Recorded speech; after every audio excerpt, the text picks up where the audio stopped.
Now let me give you the definition of conditional PMF of X.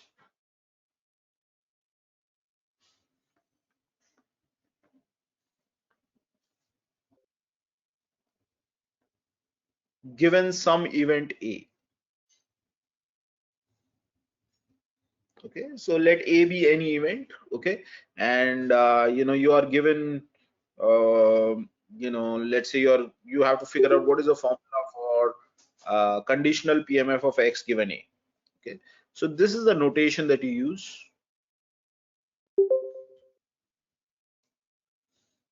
Okay, so what is the probability that X is X given that A is the event that has occurred? So this is so you're going to update the probabilities associated with X equal to X. Okay, this is how you do it. So it's just the definition of conditional probability. In the numerator, you are going to get probability of X equals X intersection A. Okay, because this is an event, this is an event, this is an event, intersection of them is also an event. The whole thing divided by probability of A. Is that okay? That's the conditional PMF. Is that fine? Okay. So using this idea, we can actually come up with this very interesting expression, which is the conditional PMF of X given Y. Okay, so let me just tell you exactly what is that. Conditional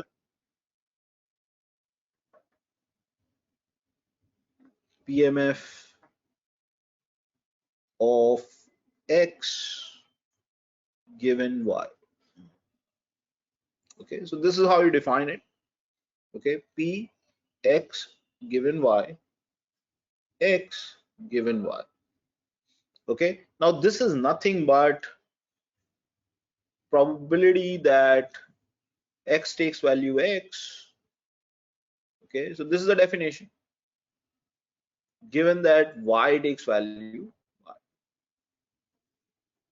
Okay, that's all that it is. I mean, this is just the conditional probability that X takes value X given that Y takes value Y. Okay, and of course, this is how you write it. Probability that X equals X intersection Y equals Y.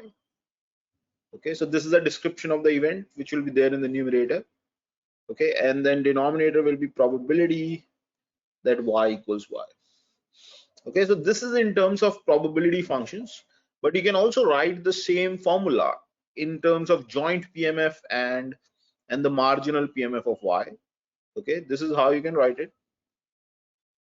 Pxy xy. Okay, so this is a joint divided by the marginal of Y at Y. Py y. Is that okay? Okay, so let's do one problem. Okay, I think that's just going to make it clear. Okay, so suppose the experiment consists of drawing a permutation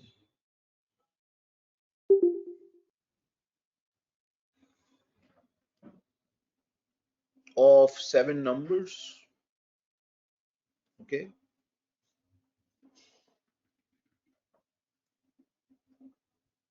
so we are drawing a permutation of 7 numbers. So there are 7 factorial possible permutations, and we can draw each of them with equal probability. So basically, any permutation is equally likely to be drawn in this experiment. Okay, and suppose X is an indicator. Suppose X1 is an indicator that the first number in the permutation that you have drawn is a local maximum.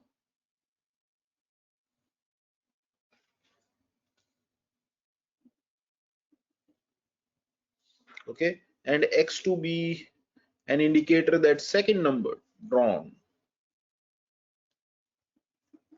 is a local maximum.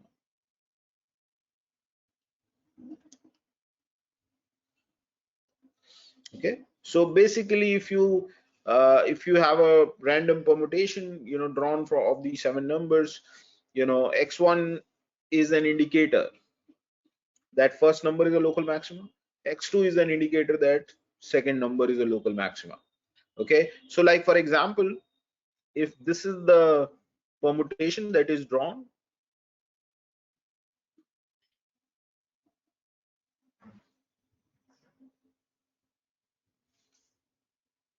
okay, suppose this is the permutation that is drawn, can you tell me what is the value of x1 in this case?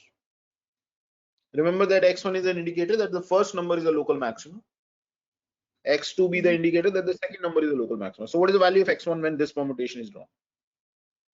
1. 1. What is the value? 0. 0. Is that okay? Because the second number is not a local maximum. First number is a local maximum because it's bigger than, its only neighbor. Okay. 1 is not a local maximum. 1 is smaller than at least one of its neighbors. In this case, in fact, it is smaller than both. Okay.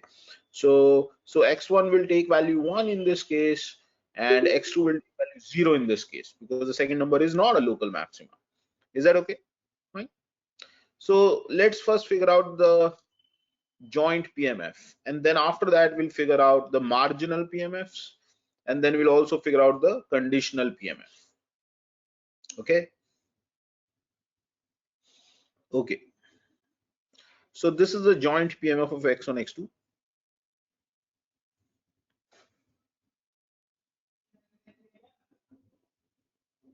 Okay. Again, we can just draw a 2 by 2 table.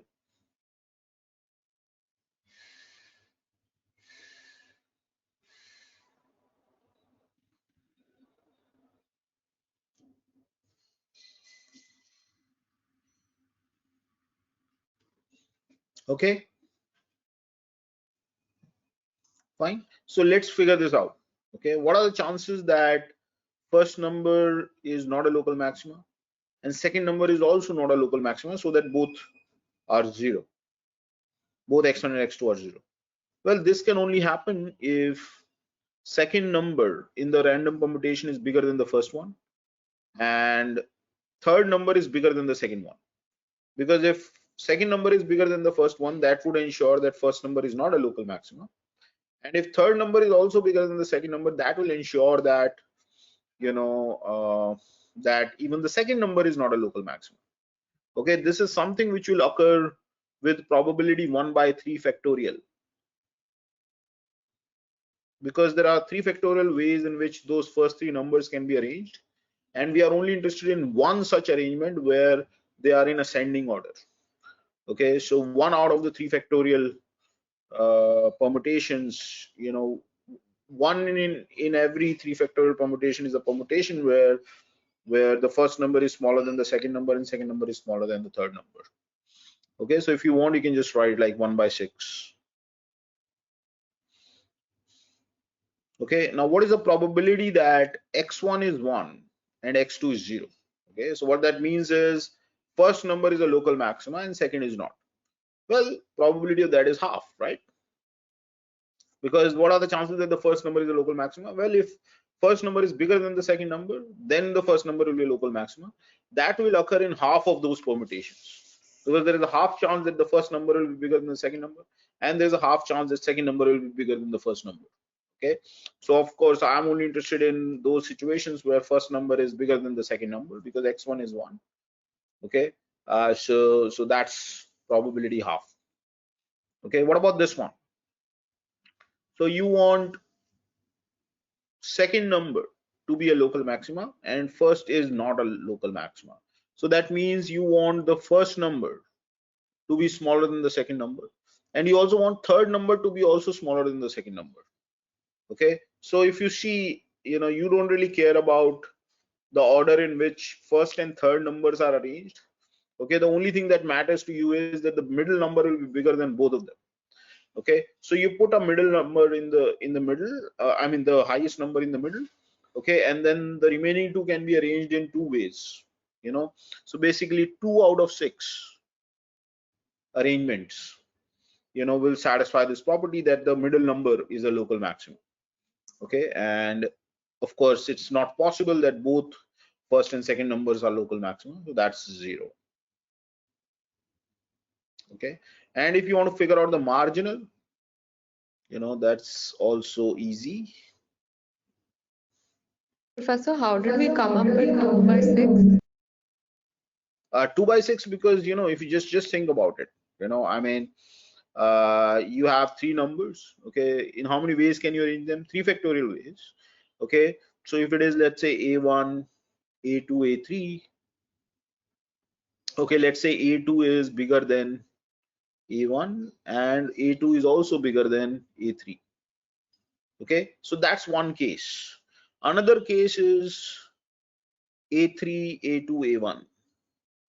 So there are two such possibilities where, out of the 6, because there are 6 ways in which you can arrange them.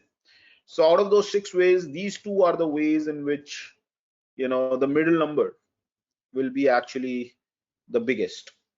Okay, so 2 out of 6. Is that okay?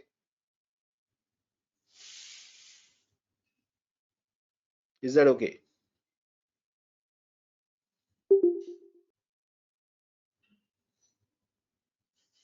Is that fine?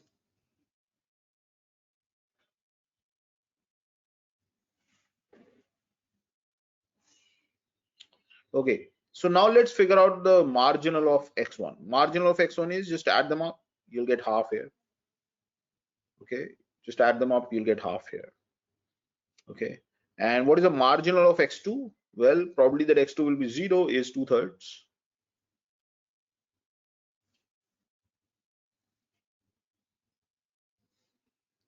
Probability that x2 is 1 is 1/3. Is that okay? Okay, now let's figure out conditional PMF. Conditional PMF of x1 given x2 is 0. Okay, let's figure this out. Okay, so basically I'm interested in this p x1 given x2. Okay, small x1 given 0. Is that fine?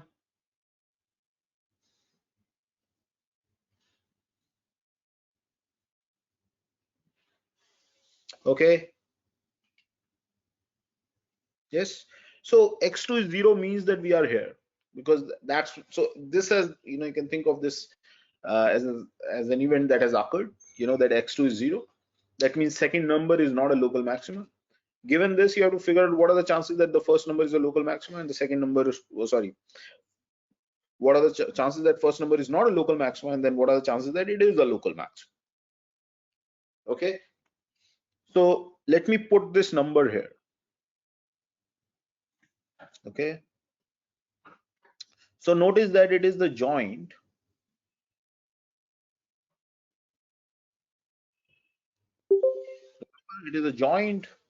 divided by px20. Okay, fine. So what is this number? Okay, so px2 is 0 is 2, probability is 2/3. Okay, so the denominator is 2/3.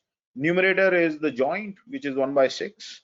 Okay, so 1 by 6 by 2 by 3 is what? 1 by 4. Okay, so this is 4 by 6. So this is basically, if you put 0 over here, what are we going to get? Okay, similarly, if you put 1 here, what are we going to get? What is the conditional PMF of x1 given x2, where x1 is 1 and x2 is 0? How do you get this number? Half divided by 2 by 3, which is 3 by 4.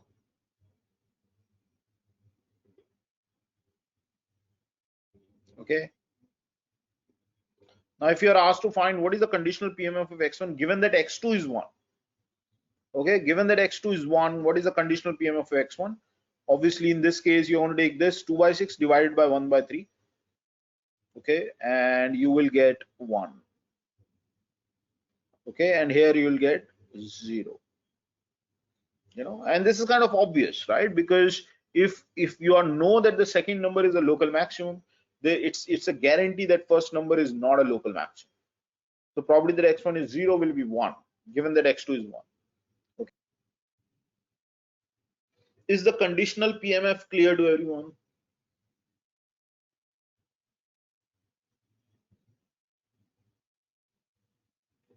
Okay. Now let me talk about independence of two random variables. Okay. We say two random variables x and y are independent if the following holds: that the joint is equal to the product of the marginals. Okay, and this is true for all x, is also true for all y. Okay, so that's the independence. Okay. So basically, if you can write joint the product of the marginals, then we say that x and y are independent. Is that clear? Okay, let's do one example. Okay. Suppose the experiment consists of drawing two cards from a well shuffled deck of 52 cards. Okay, fine. Okay, and let's say x equals 1, or let me just, okay, let's say x equals number of red cards, okay, and y equals number of clubs. Okay, so let's figure out the joint distribution, okay, of x and y.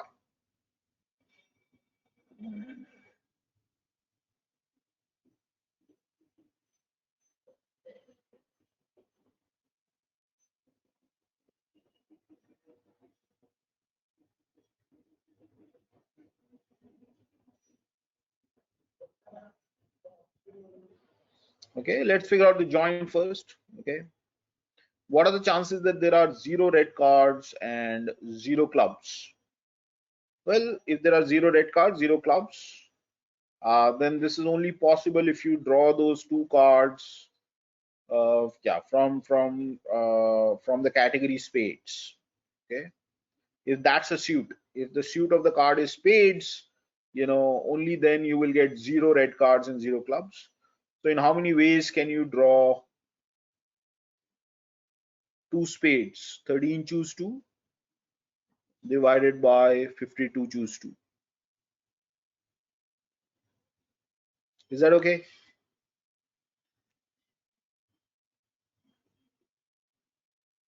Okay, now what is the probability that x is 0, y is 1?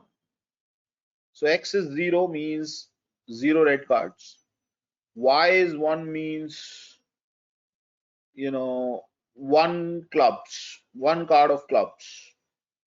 Okay, 1 clubs, no red card, means that 1 clubs and 1 spade.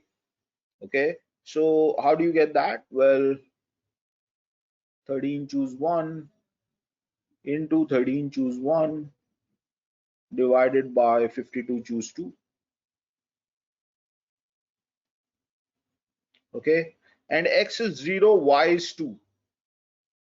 Okay, so x is 0, y is 2 means 2 clubs, right? Okay, so 13 choose 2 divided by 52 choose 2. Is that okay? Okay, now what about this one?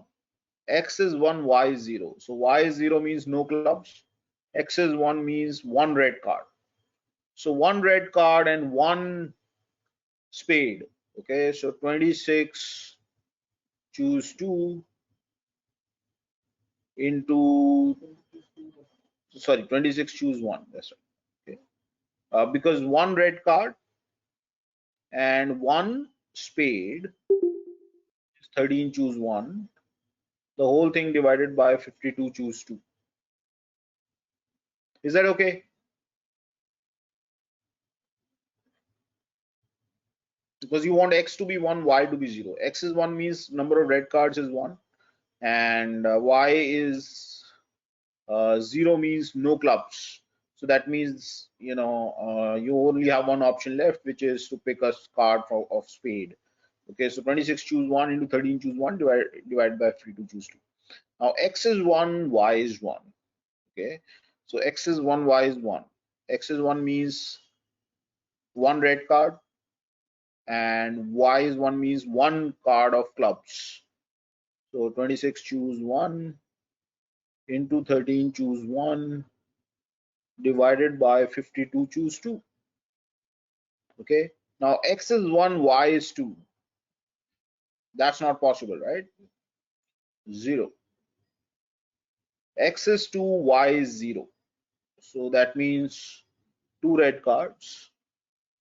26 choose 2 divided by 52 choose 2.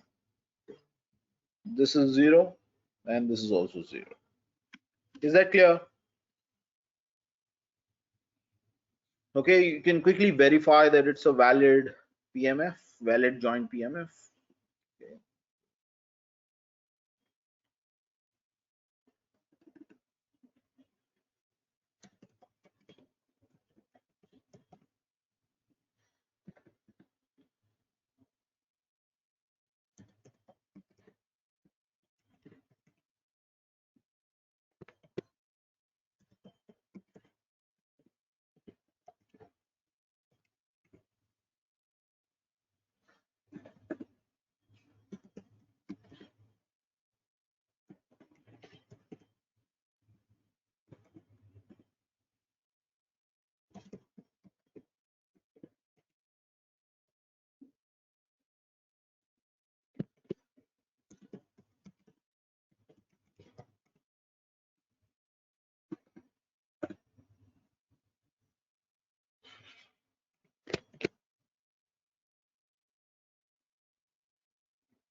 Okay, so this is 1326, and you can check that choose 52 2 is also the same. Okay, is that fine? It's a valid PMF. Okay, now the question is, are X and Y independent? And the answer is no, because if you want to figure out what is the probability that X takes value 2, probability that X takes value 2 is this, right? 26.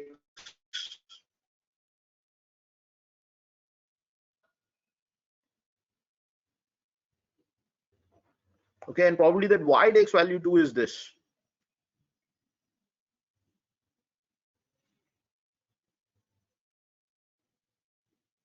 Okay, and notice that even though probability that X takes value 2 is positive, probability that Y takes value 2 is also positive, but probability that X takes value 2 and Y takes value 2 is 0, which is not equal to the product of these two, right?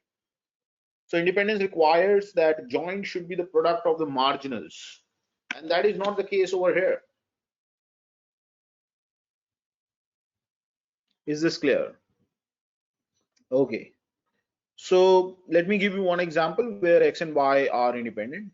Okay, so suppose the experiment consists of, let's do a simple example, tossing a fair coin 2 times.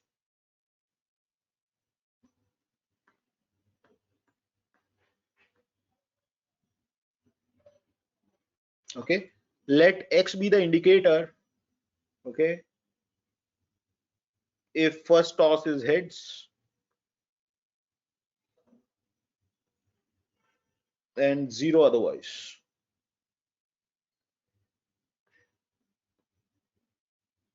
Okay, Y be the indicator if second toss is heads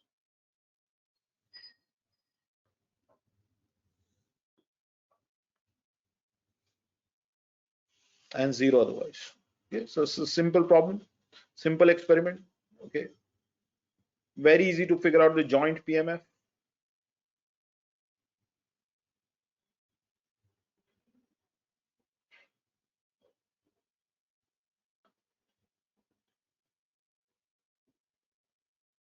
Okay, so let's see.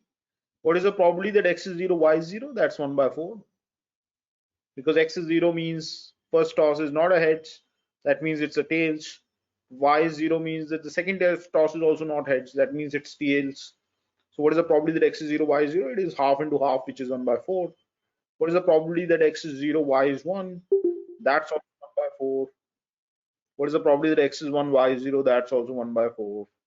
What is the probability that X is 1, Y is 1? That's also 1 by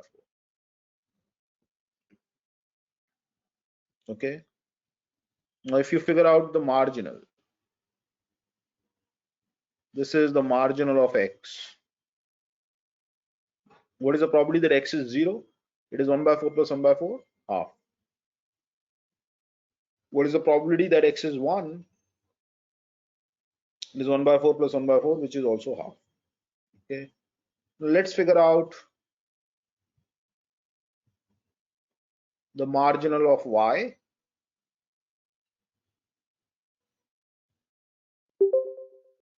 What is the probability that Y is 0? 1 by 4 plus 1 by 4, half. What is the probability that Y is 1? 1 by 4 plus 1 by 4, half. Notice that this is half into half. This is also half into half. This is also half into half. And this is also half into half. And therefore, the joint is actually the product of the marginals. Okay, and therefore, X and Y are independent.